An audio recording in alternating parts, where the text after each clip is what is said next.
All right, guys, welcome back again to the channel. Back to letting some of the stories making the rounds right now as a concerned team.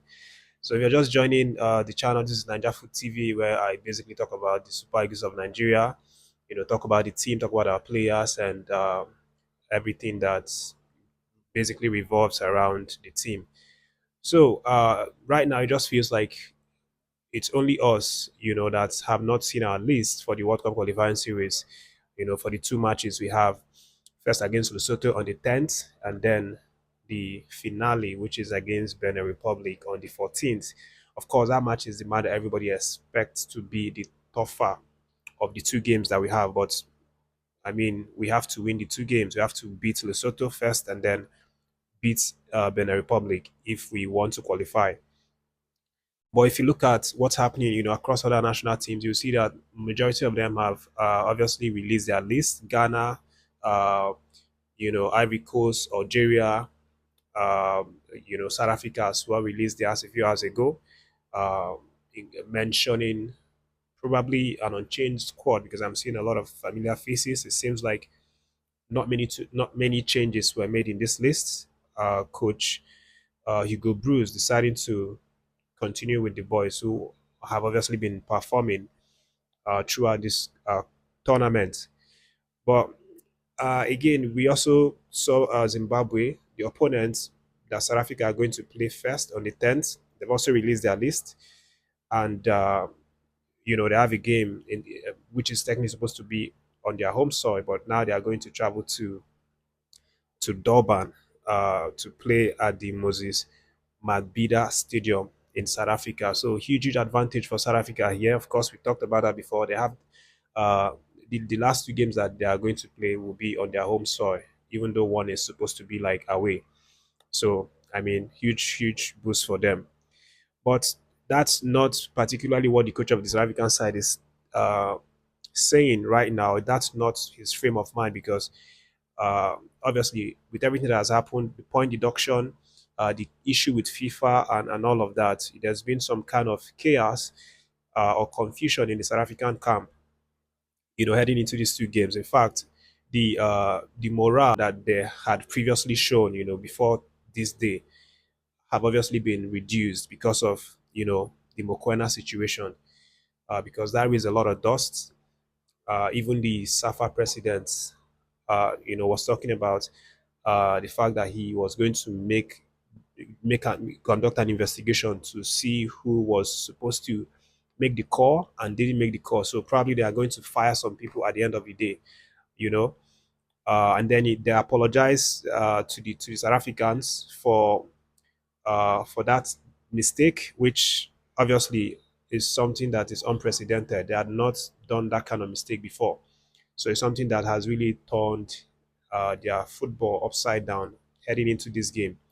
And for Hugo Broos, he feels particularly upset or angered in the fact that, uh, you know, people are now thinking that South Africa are no more favorite to top the group, the Group C and grab the World Cup ticket.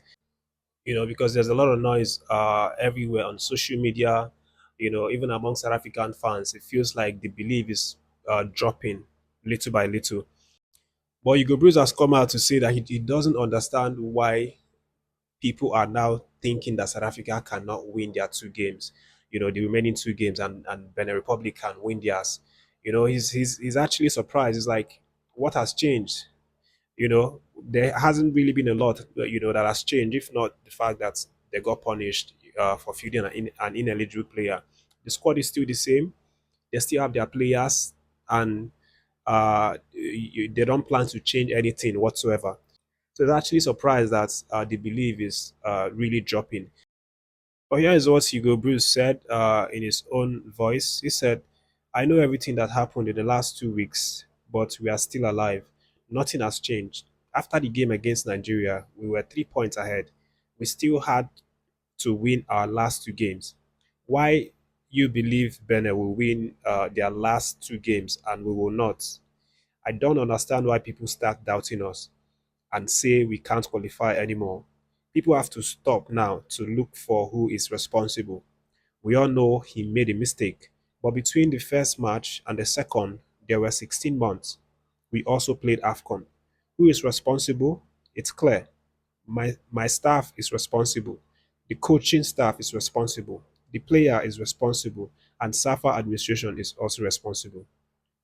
So that's basically what Hugo Broos is saying. Obviously, um, sounding like someone who's angry or who's disappointed in what's happening right now with the South African people not believing so much, that they can actually finish at the top of Group C. But I mean, he said something that I like very much here. Taking responsibility for that punishment and not pushing it away to some other department or something like that. In fact, the only people or the only category that is living out is the fans. Those are the only people that are not to be blamed. But he blamed everybody, blamed the federation, blamed himself, blamed the management, blamed the players, everybody uh, for neglecting or for overlooking the fact that Mukwena was not supposed to play the game. And I mean, to be fair, it was a really tough one on their side because, as he said, there were 16 months in between Mokoena, featuring uh, in that Lesotho game that he was not supposed to play. So obviously, I mean, a lot of things could have happened. They played AFCON, as you mentioned. So, I mean, the brain can only remember so much. But again, I mean, these kinds of things, you have to have departments that their sole responsibility is taking down notes on these things and making sure that every game that is about to be played, they come out and they look at the rosters, they call out the names of players who are not supposed to play. This is supposed to be a very specific duty for a very very specific people. I mean that I think that's where they got it all wrong. But let me know what you think about it, especially South African fans who are watching. But let's move on, guys, and talk about a little bit about the Super Falcons of Nigeria. Of course, this month of October is the month that they are going to, play their uh, final WAFCON qualifying series. They have a game against Benin Republic, and that game is going to be a two-leg game, home and away. And the winner of that tie is going to qualify to the African Cup of Nations women's category for 2026. And this is a great opportunity for our Super Falcons because if they qualify, which obviously everybody is expecting them to qualify, we are the biggest team in the competition, won it 10 times, far more than any other country has. So, I mean, we have to qualify. And if we do so, it's going to present us the chance to also qualify to the World Cup because uh, the semi-finalists of that 2026 African Cup of Nations are going to get the automatic ticket to go to the World Cup. So that's what's happening right now. The list here, as you can see on the screen, are the list of fixtures uh, that will be played starting from 20th October, to 28th October. Those two games. So we're expecting at least 11 countries to qualify after this round and then join in with Morocco, who are the host nations. They've already qualified based on the fact that they are the ones hosting it. So uh, that's basically it. Of course, we expect Coach Madugu to be arranging the squad for the girls he would want to come into the camp. And then NFF as well have to finalize the contract negotiation of Justin Madugu. It's been at the talking stage for quite some while now. We haven't really seen them finalize it. If not, they would have announced it. As at this moment, we don't know if he's been given the contract, and it's a bit frustrating. For a coach that actually did very well, he should have been given the contract ASAP because he exceeded their expectation. But I'm sure they are going to iron that one out before the 20th of October when these girls will be coming around to play these qualifiers. And to wrap up, guys, the under 20 men's team obviously have their second leg today against Saudi Arabia. That match is coming at a very late hour, or I should say early hour of this morning, around 12 a.m. Of course, it's in what's it called, in Chile. So obviously the time difference is really massive.